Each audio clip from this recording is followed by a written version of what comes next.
the smartest film critic in the world, Cole Smithy. Hi, this is Cole Smithy with ColeSmithy.com and your guide to what to see and what to avoid at the movies this week. Director Wong Kar-wai's return to the martial arts genre since his extravagant 1994 cinematic feast, Ashes of Time, is a stylistically profound dissection of Kung Fu in 30s and 40s China.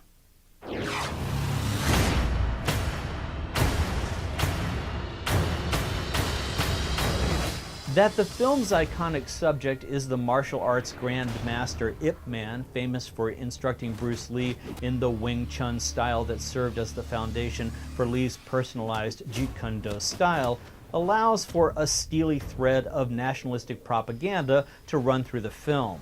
The film's first half is a veritable crash course in the vertical and horizontal techniques that give Wing Chun its primary basis.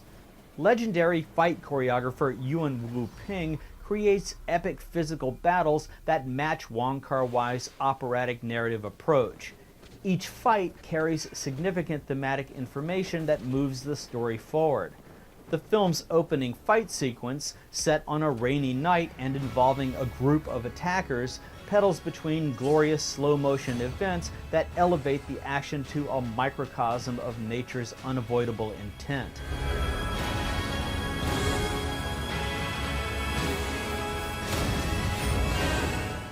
Each elegantly lit raindrop represents a flash of dynamic energy.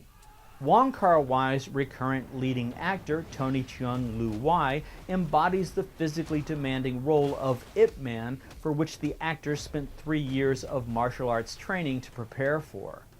A Foshan brothel provides the flamboyant meeting place where Ip Man enters into a romantically infused fight with Gong wonderfully played by the unforgettable Ziyi Zhang. The wire work on display is truly breathtaking. Their contact instigates a love affair interrupted by war.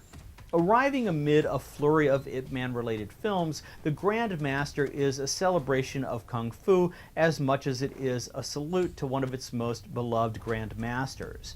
Though for too long the script abandons the Ip Man storyline in favor of following Gong Er's relatively unrelated subplot, The Grandmaster is a lush martial arts film firmly anchored in its historically significant subject.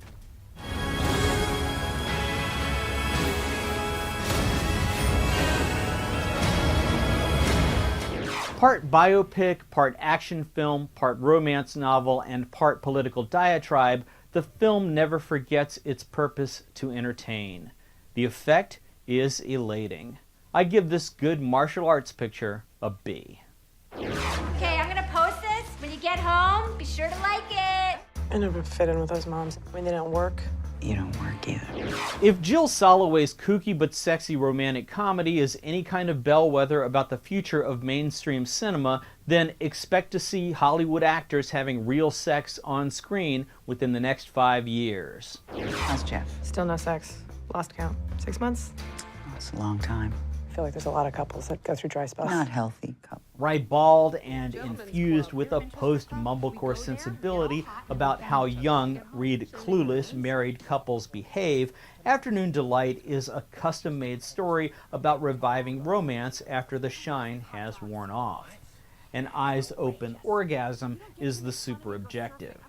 Rachel, played by Katherine Hahn, and Jeff, played by Josh Radnor, live a cushy life in LA's Silver Lake suburb with their young son Logan. Jeff designs apps. Rachel runs the kid to the Jewish Community Center when she isn't pouring out her woes regarding her lacking sex life to her oversharing lesbian therapist Lenore, played by Jane Lynch. How old are you? 19. Oh, that's young. Do I look familiar? You gave me a lap dance. I remember.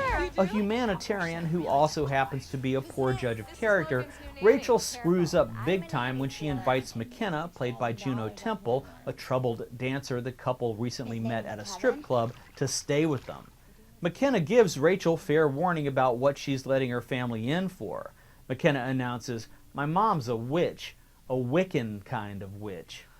Nonetheless, Rachel has no problem hiring McKenna to serve as a nanny when the hot-to-trot trollop isn't making out-call prostitution runs. The stage is set for McKenna, the sex worker, to go about her slow-burn, home-wrecking ways. Juno Temple, with her energetic openness, is an ultimate randomizer. Katherine Hahn, for her part, goes along for the ride. When McKenna invites Rachel to come along to visit one of McKenna's regular clients, Rachel gets more than she bargained for. That is the worst time to have sex. Is there a time you'd prefer? Like a 4 o'clock-ish tea time thing. Afternoon Delight is a refreshing romantic comedy for its daring exploration of sexual commitment. Woody Allen should be jealous. I give this good romantic comedy a B.